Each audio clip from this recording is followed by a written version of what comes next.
As a clergyman, you can imagine how out of place I feel. I feel like a fish out of water, or maybe an owl out of the air. I was preaching in San Jose some time ago, and my friend Mark Kwame, who helped introduce me to this conference, brought several CEOs and leaders of some of the companies here in the Silicon Valley to have breakfast with me, or I with them. And I was so stimulated and had such, it was an eye-opening experience to hear them talk about the world that is yet to come through technology and science. I know that we're near the end of this conference, and some of you may be wondering why they have a speaker from the field of religion. Richard can answer that because he made that decision. But some years ago, I was on an elevator in Philadelphia coming down. I was to address a conference at a hotel.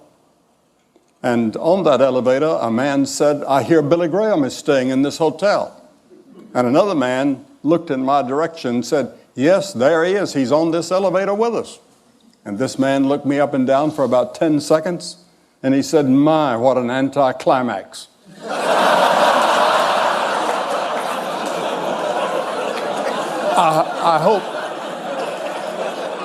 I hope that you won't feel that these few moments with me is an anticlimax.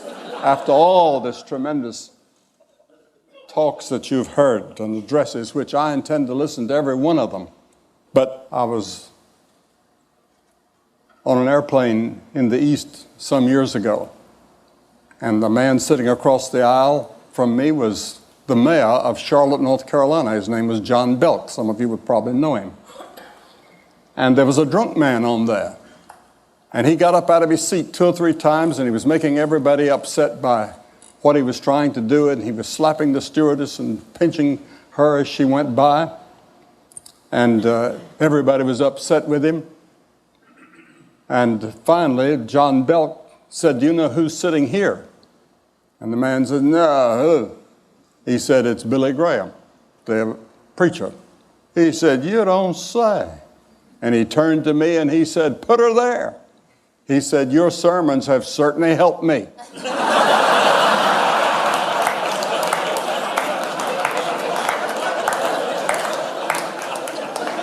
And I suppose that that's true with thousands of people.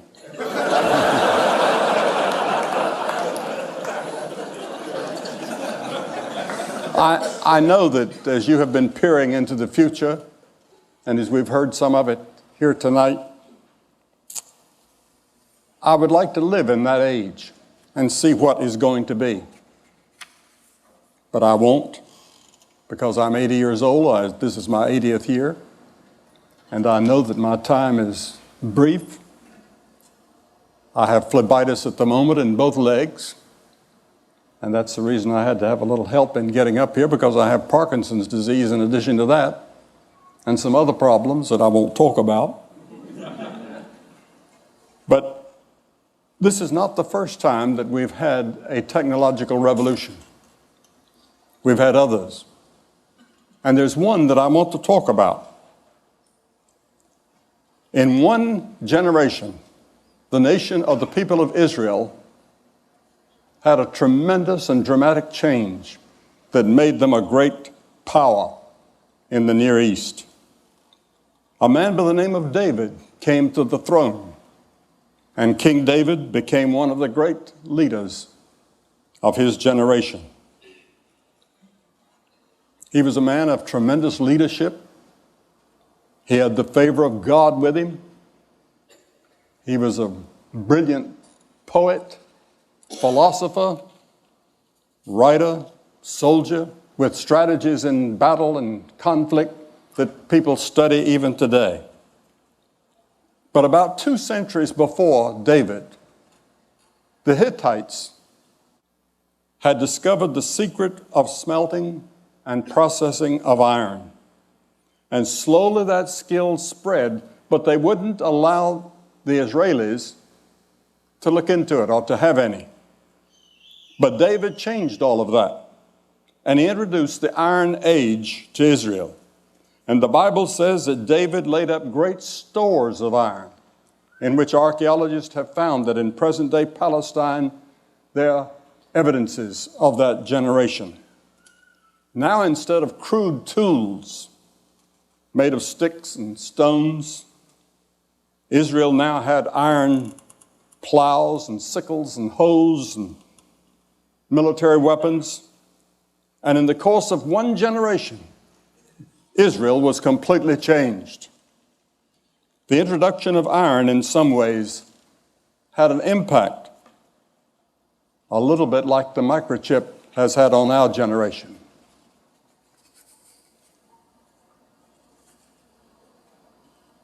And David found that there were many problems that technology could not solve. There were many problems still left. And they're still with us. And you haven't solved them.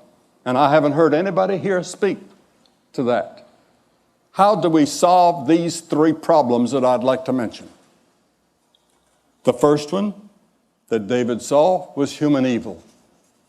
Where does it come from? How do we solve it? Over again and again in the Psalms, which Gladstone said was the greatest book in the world. David describes the evils of the human race. And yet he says, He restores my soul. Have you ever thought about what a contradiction we are?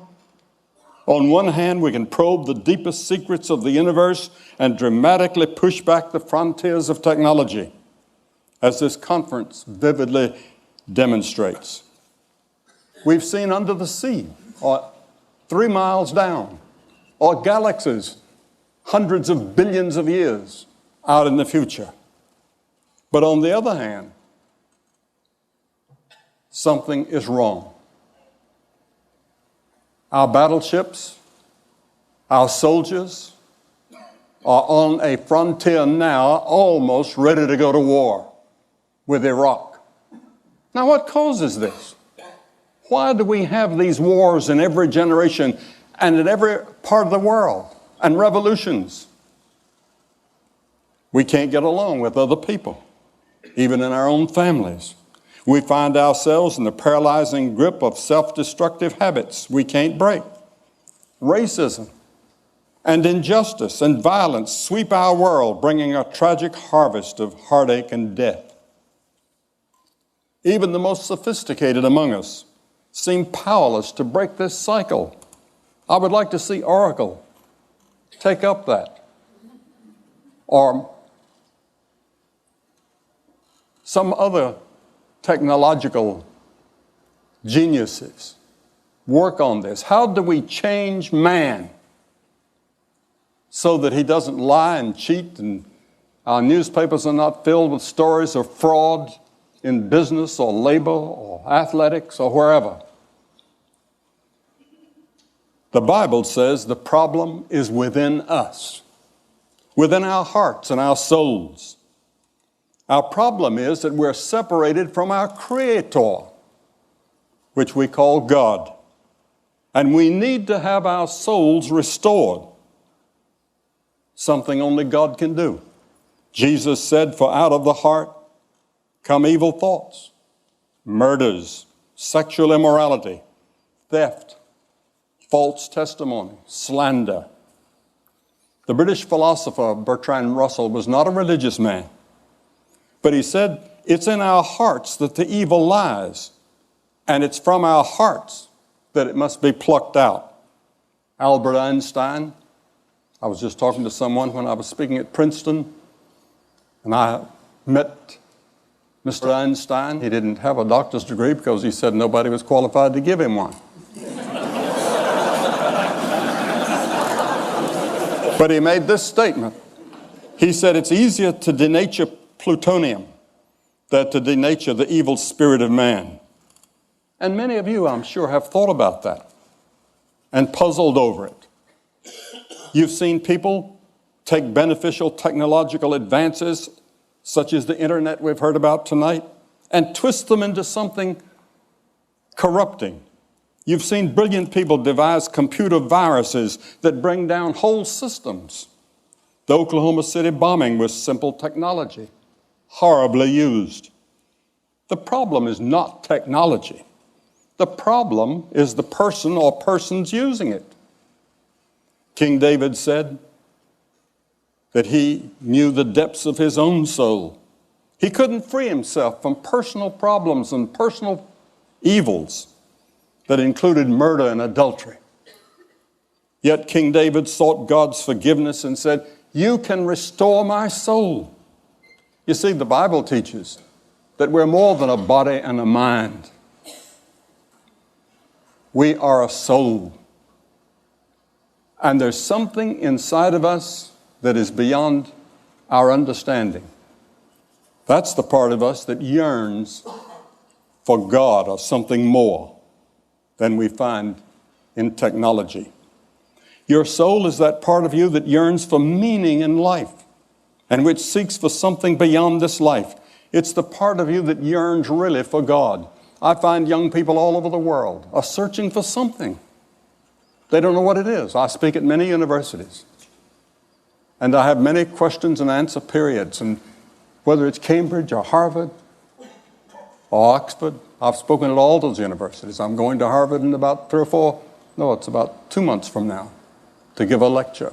And I'll be asked the same questions that I was asked the last few times I've been there. And it'll be on these questions. Where did I come from? Why am I here? Where am I going? What's life all about? Why am I here? Even if you have no religious belief, there are times when you wonder that there's something else. Thomas Edison also said, when you see everything that happens in the world of science and in the working of the universe, you cannot deny that there's a captain on the bridge. I remember once I sat beside Mrs. Gorbachev at a White House dinner. I went to Ambassador Dobrynin, whom I knew very well, and I'd been to Russia several times under the communists, and they'd given me marvelous freedom that I didn't expect. And I knew Mr. Dobrynin very well, and I said, I'm going to sit beside Mrs. Gorbachev tonight. What should I talk to her about? And he surprised me with the answer. He said, talk to her about religion and philosophy. That's what she's really interested in. I was a little bit surprised, but that evening, that's what we talked about. And it was a stimulating conversation. And afterwards she said, you know, I'm an atheist, but I know that there's something up there higher than we are. The second problem that King David realized he could not solve was the problem of human suffering. Writing the oldest book in the world was Job. And he said, man is born into trouble as the sparks fly upward. Yes, to be sure, science has done much to push back certain types of human suffering. But in a few months, I'll be 80 years of age. I admit that I'm very grateful for all the medical advances that have kept me in relatively good health all these years. My doctors at the Mayo Clinic urged me not to take this trip out here to be here. I haven't given a talk in nearly 4 months. And when you speak as much as I do, 3 or 4 times a day, you get rusty. That's the reason I'm using this podium and using these notes. Every time you ever hear me on the television or somewhere, I'm ad-libbing. I'm not reading. I never read an address. I never read a speech or a talk or a lecture. I talk ad-lib. But tonight I've got some notes here so that if I begin to forget, which I do sometimes, I've got something I can turn to. But even here among us, in the most advanced society in the world, we have poverty. We have families that self-destruct, friends that betray us, unbearable psychological pressures bear down on us. I've never met a person in the world that didn't have a problem or a worry? Why do we suffer? It's an age-old question that we haven't answered. Yet David again and again said that he would turn to God. He said, "The Lord is my shepherd." The final problem that David knew he could not solve was death. Many commentators have said that death is the forbidden subject of our generation. Most people live as if they're never going to die. Technology projects the myth of control over our mortality. We see people on our screens. Marilyn Monroe is just as beautiful on the screen as she was in person. And many young people think she's still alive. They don't know that she's dead. Or Clark Gable, or whoever it is, the old stars. They come to life, and they're just as great on that screen as they were in person. But death is inevitable. I spoke some time ago to a joint session of Congress last year, and we were meeting in that room, the stature room. About 300 of them were there. And I said, there's one thing that we have in common in this room, all of us together, whether Republican or Democrat, or whoever. I said, we're all going to die. And we have that in common with all these great men of the past that are staring down at us. And it's often difficult for young people to understand that. It's difficult for them to understand that they're going to die. As the ancient writer of Ecclesiastes wrote, he said, there's every activity under heaven. There's a time to be born, and there's a time to die. I've stood at the deathbed of several famous people whom you would know. I've talked to them. I've seen them in those agonizing moments when they were scared to death. And yet, a few years earlier, death never crossed their mind. I talked to a woman this past week whose father was a famous doctor. She said he never thought of God, never talked about God, didn't believe in God. He was an atheist. But she said, as he came to die, he sat up in the side of the bed one day and he asked the nurse if he could see the chaplain. And he said for the first time in his life, he thought about the inevitable and about God. Was there a God? A few years ago, a university student asked me, what is the greatest surprise in your life? And I said, the greatest surprise in my life is the brevity of life. It passes so fast. But it does not need to have to be that way. Werner von Braun, in the aftermath of World War II, concluded, quote, science and religion are not antagonists. On the contrary, they're sisters. He put it on a personal basis. I knew Dr. von Braun very well. And he said, speaking for myself, I can only say that the grandeur of the cosmos serves only to confirm a belief in the certainty of a creator.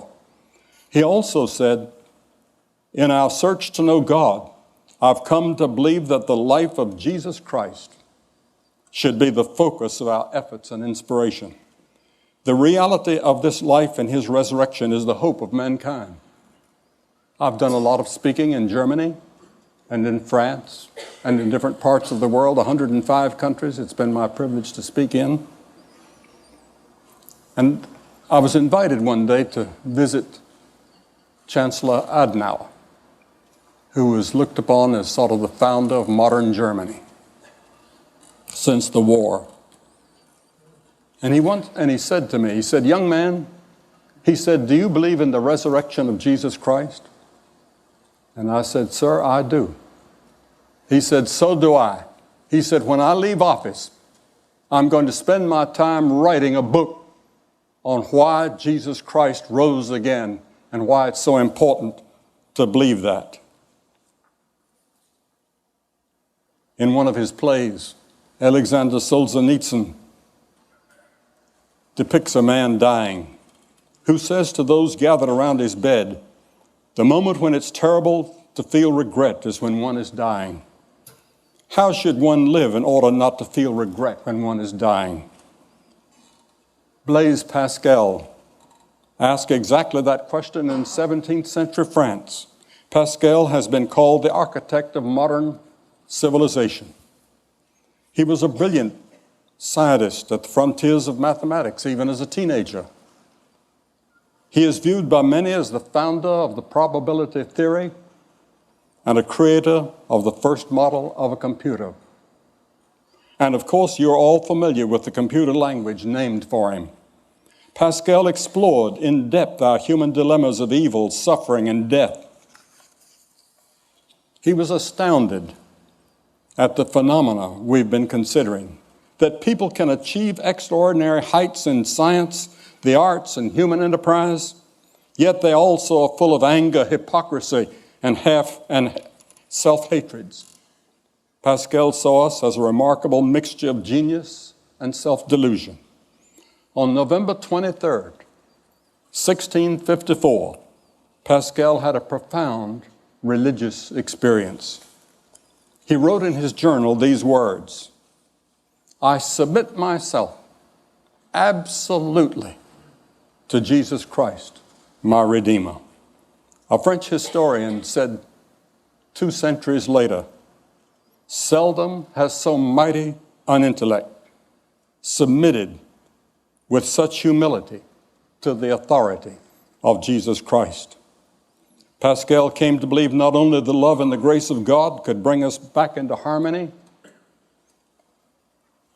but he believed that his own sins and failures could be forgiven, and that when he died, he would go to a place called heaven. He experienced it in a way that went beyond scientific observation and reason. It was he who penned the well-known words, "The heart has its reasons, which reason knows not of." Equally well known is Pascal's wager. Essentially, he said this: if you bet on God and open yourself to his love, you lose nothing, even if you're wrong.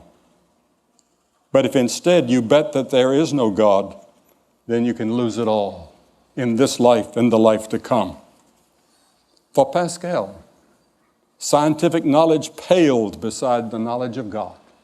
The knowledge of God was far beyond anything that ever crossed his mind. He was ready to face him when he died at the age of 39.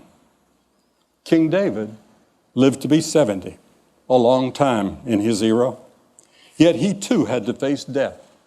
And he wrote these words, "Even though I walk through the valley of the shadow of death, I will fear no evil, for you are with me." This was David's answer to the 3 dilemmas of evil, suffering, and death. It can be yours as well as you seek the living God and allow him to fill your life and give you hope for the future. When I was 17 years of age, I was born and reared on a farm in North Carolina. I milked cows every morning and had to milk the same cows every evening when I came home from school. And there were 20 of them that I was responsible for. And I worked on a farm and tried to keep up with my studies.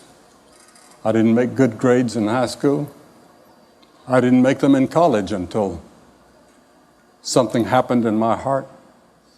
One day I was faced face to face with Christ. He said, "I'm the way, the truth, and the life." Can you imagine that? I am the truth. I'm the embodiment of all truth. He was a liar. Or he was insane. Or he was what he claimed to be. Which was he? I had to make that decision. I couldn't prove it. I couldn't take it to a laboratory and experiment with it. But by faith, I said, I believe him. And he came into my heart and changed my life. And now I'm ready when I hear that call to go into the presence of God. Thank you, and God bless all of you.